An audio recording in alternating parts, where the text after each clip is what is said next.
Vous le savez, le 93, ça va être un des grands lieux d'accueil des JO, bon, avec le village olympique, etc. Mais c'est aussi le département le plus jeune et le plus pauvre de la métropole. Il se trouve aussi que c'est le premier désert de France en matière d'équipement sportif. Voilà. Et déjà, faut se rendre compte qu'en Seine-Saint-Denis, on ne peut pas inscrire comme on veut ses gamins à la rentrée. Il y a souvent, on n'a pas forcément des places dans les clubs de hand, de foot, etc. parce qu'il n'y a plus de place, quoi, en fait. Notamment pour les filles, puisqu'on parlait de la question genrée, notamment la gym, la danse, etc. C'est là où c'est le plus difficile, en fait, d'inscrire les enfants. Donc tout ça, évidemment, moi, je trouve d'ailleurs, c'est le rôle du COPER de parler de ça, parce qu'en fait, on n'en parle pas assez. On parle, et à juste titre, de l'école publique, toute la carence des services publics. Mais vraiment, je pense que la carence du sport populaire en Seine-Saint-Denis, en tout cas des moyens, alors qu'il y a énormément de... Alors heureusement, il y a énormément de sports, de clubs de sport, de bénévoles, etc. Mais moi, rien que dans ma circo, il y en a 150. Mais en fait, voilà, c'est des clubs qui font avec des bouts de ficelle, quoi. Bon, qui jouent un rôle social, par ailleurs, absolument formidable. C'est souvent là aussi qu'il y a des questions de solidarité avec quelqu'un qui est à la rue, qu'on va replacer. Voilà, donc c'est des réseaux, par ailleurs, absolument essentiels en Seine-Saint-Denis, mais avec bien trop peu de moyens, quoi. Je dis aussi les JO, qu'est-ce que ça va amener, en fait, sur tout ça? Pas grand-chose, en fait.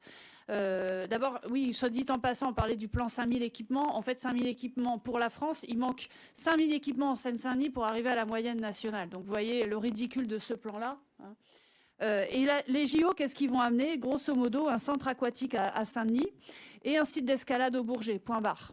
Pour le reste, ça va être notamment le nouvel échangeur Playel.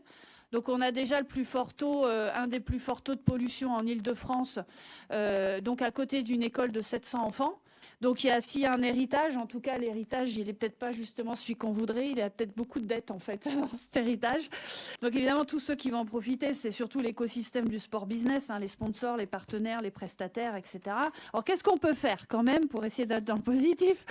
En tout cas il faut se battre, il faut en profiter parce que c'est une fenêtre médiatique. C'est clair qu'on va parler plus que de ça à partir du 1er, en gros de janvier, hein. Ça a déjà commencé. Donc, plan Marshall, tout à fait d'accord. Gros plan de rattrapage, il manque 50 000 équipements sportifs. En vrai, en France, c'est pas 5 000. Un gros plan de rénovation des équipements sportifs actuels, pas juste la fenêtre, hein. Ensuite, évidemment, il y a tout ce qui concerne les collectivités locales.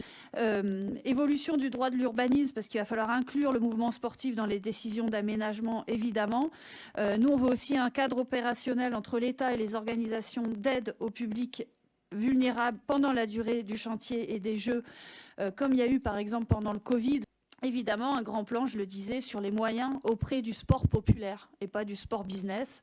On a mené une bataille pendant le projet de loi de finances en se saisissant de la question des JO. On a travaillé dans le COPER, donc je le dis, faites des COPER à l'échelle partout. En tout cas, nous, le COPER, ça nous sert ensuite à aller, je vois Serge qui est là, ça nous sert à aller en fait à l'Assemblée porter des amendements intelligents qui ont été discutés avec tous les acteurs.